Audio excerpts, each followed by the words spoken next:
तर बांधकाम कामगार मित्रांनो, तुमच्यासाठी एक सर्वात महत्त्वाची अपडेट मी आज घेऊन आलेलो आहे. त्याच्यासाठी हा व्हिडिओ थोडा पण स्किप न करता शेवटपर्यंत बघायचा आहे तुम्हाला. या व्हिडिओमध्ये तुम्हाला घर बसल्या जे बांधकाम कामगार योजनेअंतर्गत कार्ड मिळत असतं, ते कसं डाउनलोड करायचं आहे हे मी तुम्हाला सांगणार आहे.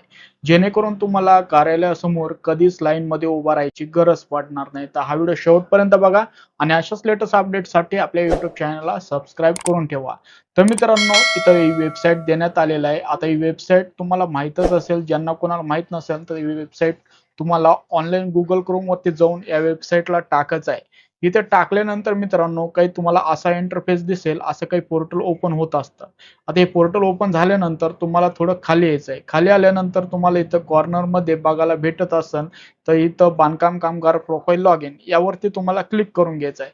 यावरती क्लिक केल्यानंतर मित्रांनो, एक नवीन टॅब ओपन होतो. आता हा टॅब ओपन झालेला आहे. आता इथं काय करायचं आहे तुम्हाला, सर्वप्रथम तुमचा आधार नंबर टाकायचा आहे. त्याच्यानंतर तुमचा जो मोबाईल नंबर आहे इथं टाकून घ्यायचा आहे. जेणेकरून तुमची जी प्रोफाईल आहे ती लॉग इन होणार आहे. आता पुढं तुम्हाला एका मिनिटात मी सांगणार आहे, की आज जे कार्ड आहे ते कसं डाउनलोड करायचं आहे. आधार नंबर आणि तुमचा जो मोबाईल नंबर टाकल्यानंतर तुम्हाला इथे बघायला भेटत असणार एक ओ-टी-पी तुमच्या मोबाईलवर जात असतो. आता तो ओ-टी-पी टाकून इथे लॉग इन व्हावं लागतं आणि त्या ओ-टी-पीला इथं व्हॅलिडेट करून घ्यावं लागतं आपल्याला. आता मित्रांनो, तुम्ही लॉग इन झाल्यानंतर तुमचा फॉर्म असा काही ओपन होतो. याच्यावरती पण माहिती आहे. ते सिक्युरिटीसाठी आपण हाईड केलेलं आहे.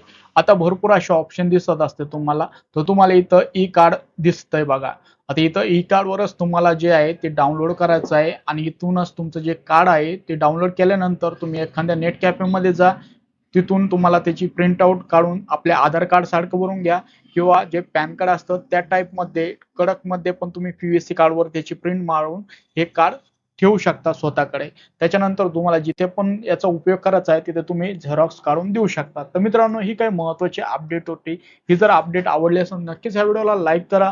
अशाच लेटेस्ट अपडेट आपल्या YouTube चॅनलवर येत राहतात. त्याच्यासाठी आपल्या YouTube चॅनलला सबस्क्राईब करून हा व्हिडिओ तुमच्या जास्तीत जास्त कामगार मित्रांमध्ये शेअर करून ठेवा. तर व्हिडिओ बघितल्याबद्दल आपल्या सर्वांचे मनःपूर्वक धन्यवाद.